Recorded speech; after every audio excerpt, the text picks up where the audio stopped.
Em nome do Pai, do Filho e do Espírito Santo. Amém. Nós os adoramos, Senhor, e vos bendizemos, porque pela vossa Santa Cruz remistes o mundo. Graças e louvores se deem a todo momento ao Santíssimo e Diviníssimo Sacramento. Meu dileto e amado ouvinte do programa Oração da Manhã.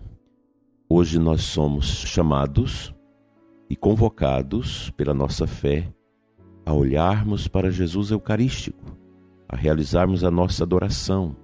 Aqui em Formosa nós temos a Paróquia São Sebastião, a Igreja Matriz, onde Jesus é exposto 24 horas para a visita e adoração dos fiéis. Que bênção! Na sua paróquia, na sua comunidade, você também sabe onde fazer a sua adoração.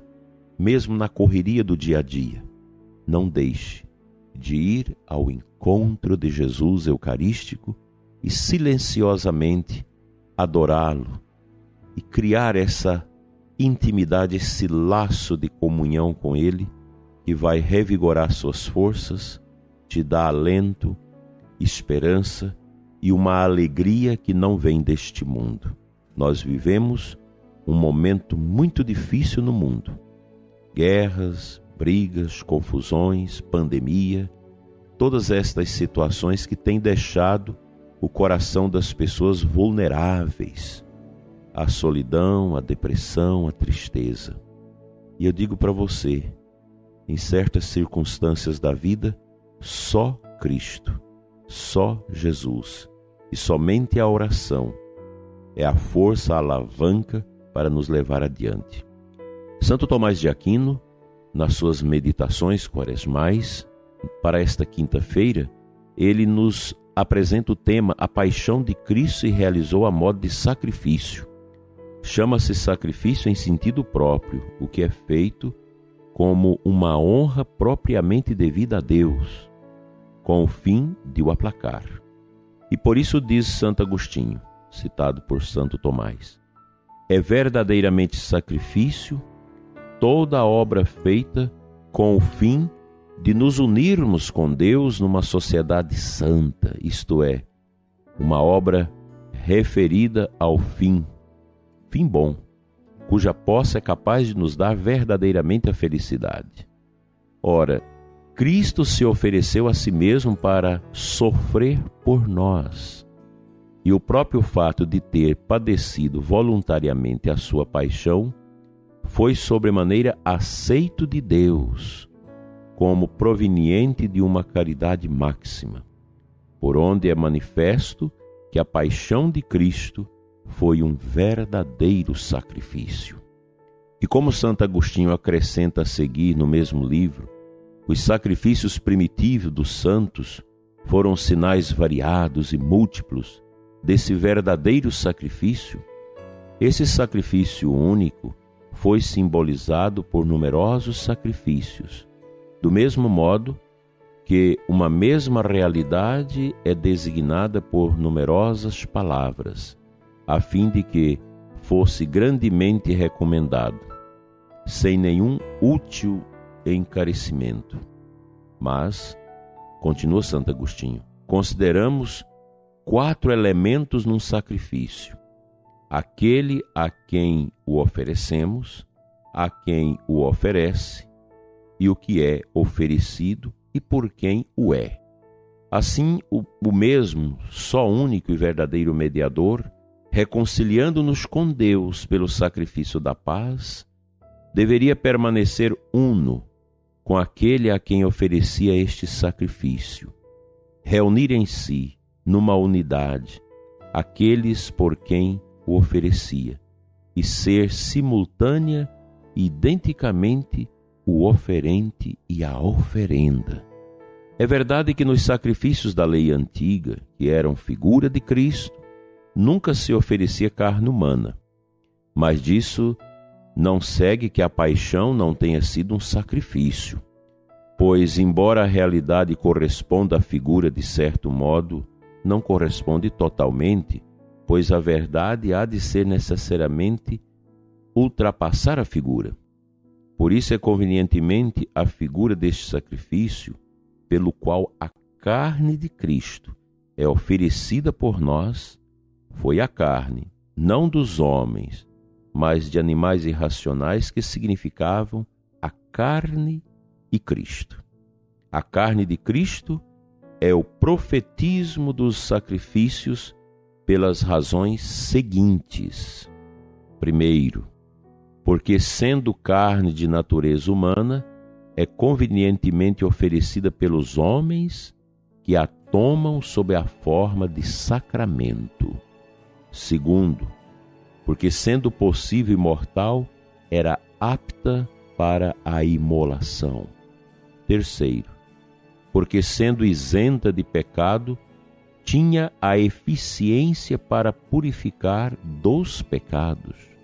Quarto, porque sendo a carne mesma do oferente, era aceita de Deus por causa da caridade com que a oferecia. Donde o dizer de Santo Agostinho: que oferenda podiam os homens tomar que lhes fosse mais adaptada que uma carne humana? Que de mais apto à imolação do que uma carne mortal? Que haveria de mais puro para delir os vícios dos mortais que uma carne nascida sem o contágio da concupiscência carnal, de um ventre e de um ventre virginal? Que poderia ser oferecido e aceito com mais graça que a carne de nosso sacrifício, tornado o corpo de nosso sacerdote?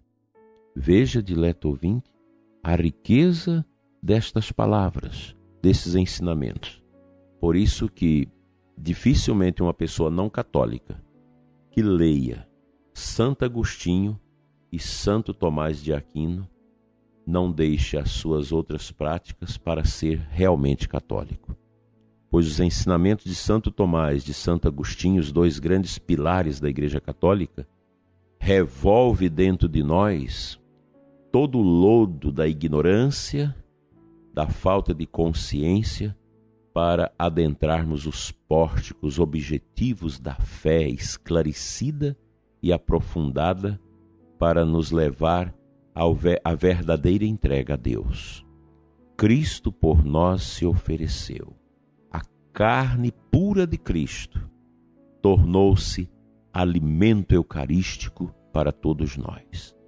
Daí que a quinta-feira ser esse dia da gente meditar sobre esse sacrifício de nosso Senhor, único e bastantemente suficiente para reerguer toda a humanidade decaída na macabra realidade do pecado, para se tornar uma humanidade livre, purificada, salva, regenerada no poder sacrossanto do sacrifício de Jesus, bastantemente suficiente para dar a salvação a todo o gênero humano.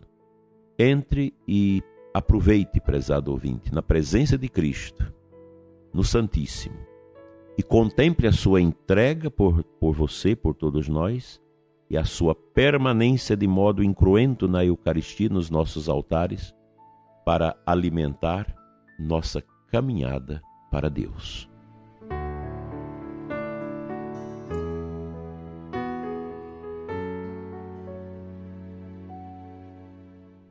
A antífona de entrada da Santa Missa de hoje está lá no Missal Romano. Nos apresenta o Salmo 138, versículo 23 e 24. O salmista reza assim: Provai-me, ó Deus, e conhecei meus pensamentos. Vede se ando pela vereda do mal e conduze-me no caminho da eternidade.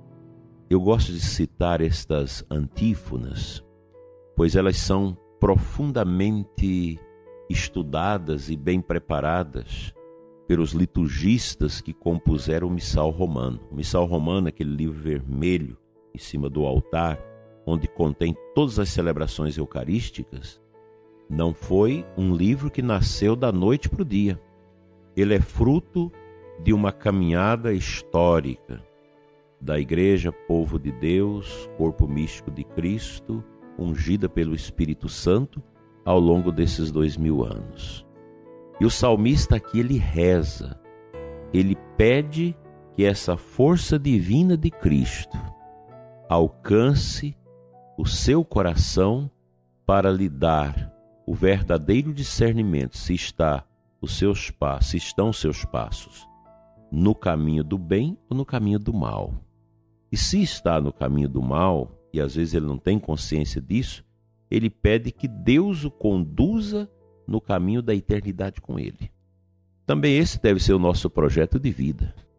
Um estar permanente na presença do Senhor, discernindo qual o caminho que meus pés estão a pisar. E eu te convido a entrar neste caminho que é Cristo, pois após o fechamento da porta do paraíso por causa do pecado, a humanidade estonteada caminhou pelo mundo em busca do caminho que leva à porta aberta da salvação, a volta ao paraíso. E exatamente Deus revela-se no Antigo Testamento ao povo eleito de Abraão, conduzido por Moisés, para este caminho do primeiro êxodo, em busca do paraíso perdido.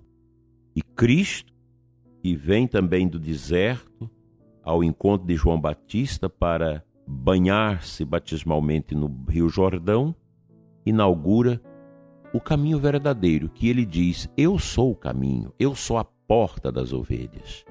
Então é Jesus o caminho, é ele que abre as portas do paraíso para nós. Quaresma é isso, irmão. Essa volta a Cristo, é esse desejo de reconciliar-se com Deus, de fazer uma boa confissão, de dar a esmola, de ajudar o próximo, de converter o coração para que nós possamos reencontrar o verdadeiro caminho e a verdadeira porta do paraíso, que é nosso Senhor Jesus Cristo. Entre por essa porta e a depressão ficará para trás, a angústia, o sofrimento, os desalentos e todas as tristezas, porque somente nele nós encontramos o real sentido para a nossa existência.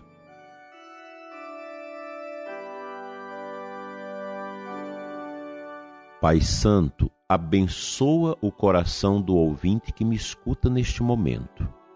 Sobremaneira, Senhor, toca o coração do ouvinte que está fora do caminho que é Cristo, essa estrada que é a igreja, o novo caminho que nos leva ao caminho verdadeiro de Jesus. Toca, Senhor, o coração dos pecadores que não se confessam, que não se arrependem, que acham que não precisa disso.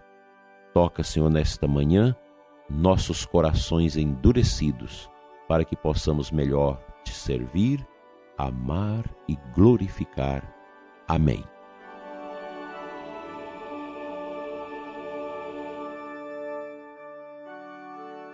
O Senhor te abençoe e te guarde sempre na sua luz, em nome do Pai, do Filho e do Espírito Santo. Amém. Tenha uma boa quinta-feira, uma boa adoração a Jesus Eucarístico. Reze por mim, reze pela igreja, reze pela sua família, pela sua paróquia, pela sua comunidade. E amanhã nós nos encontraremos novamente na oração da manhã, se Deus assim nos permitir. Paz e luz para você.